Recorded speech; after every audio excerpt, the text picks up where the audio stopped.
Helen Alexander is the Deputy Chairman of the Hampton Alexander Review and has kindly agreed to talk to Tomorrow's Company about the progress of the review and indeed its ambitions. Helen, it's very good of you to talk to us. Can you tell us a little bit, first of all, what's your take on the success of the predecessor review, the Davis Review? Did it achieve its objectives?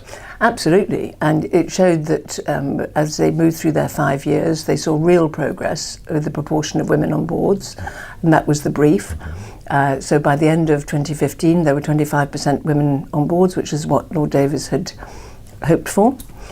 He also set out new hopes for the future after that, but I think no question the numbers speak for themselves. What is holding companies back from achieving a much better diversity in terms of the presence of executives, women executives in leadership positions? I think there is no silver bullet about this. We'd have all done something about it if there had been. What we do know is, and I've seen this now more intensely, if you like, the reasons are complex and they're compounding. So where you have some difficulties and they pile on each other, the whole question becomes extremely subtle and difficult. So with executives, these are the people who run the company. And we're talking about the top 350 listed companies in the country.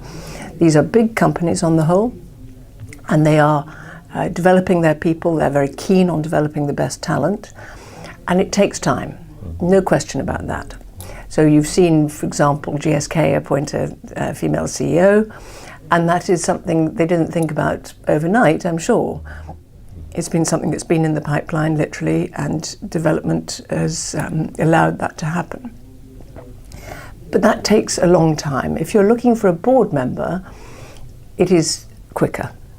There's now a well-established process with using search firms and so on.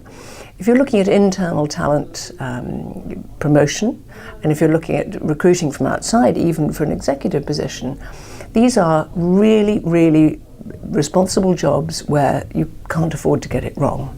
So people take time. Now that's one simple reason. There are structural barriers as well, and there are unconscious biases, which I think we now start to recognise that exists. So I think we've got people being trained in inclusion, having unconscious bias, seminars, all those sorts of things, and that's a good thing. And it leads to shortlists that are equal in terms of gender. It makes sure that there are panel members or people who are interviewing who are female, because you just get some better diversity if that's the case.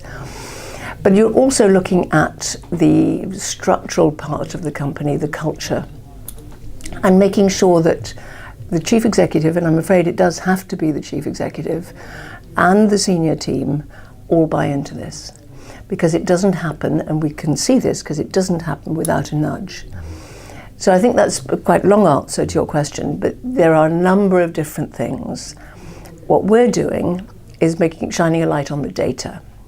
In a sense, we don't mind how you get there, but we want to see movement. Every company's on a journey about this, and we want to see progress. In terms of international experience, there have been parts of the world which have gone for quota approaches, certainly on boards. What's your own view, not only of that, but of international experience generally? What do you take from international experience in this whole field? Well, we are something of a model in the UK in terms of corporate governance. It's by no means perfect, but a lot of people look and say it's pretty good compared to the rest of the world. Now, there are differences obviously between different countries. Australia has done a lot about women on boards and actually was very active. And their figures show, I don't have them at my fingertips, but their figures show a huge amount of progress, actually. In the US, the situation is not great. The number of women on boards is pretty low, but they've been much more successful at the executive level, which is interesting because the chairman, who's often the chief executive as well, still is able to nominate board members, and there's something different going on there. I think the interesting comparison with the continent at the moment, with the continent of Europe at the moment, is that British thing of do we like rules or principles. So France, Holland, Germany, all looking at quotas and are somewhat happy with that because it means they have to do it. It's a written thing. We go for the unwritten, we go for the voluntary framework, and this is business-led. Our review is very specifically business-led, backed by the Business Department of Government, BEIS, but business-led and voluntary.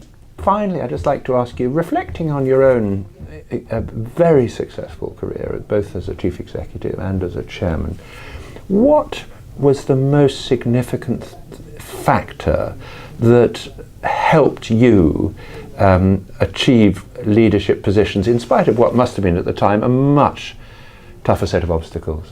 In the case of The Economist, where I was chief executive and stayed in the company for 23 years, a very a good culture, if you like, and a boss who, when I had my first child, this shows you how long ago it is, bought me an answer phone as a present so that I didn't have to have the baby and the phone, because you were those days tied to the phone at one level. And it was a really thoughtful present, and that made a big difference to being able to keep in touch. Helen Alexander, thank you very much indeed.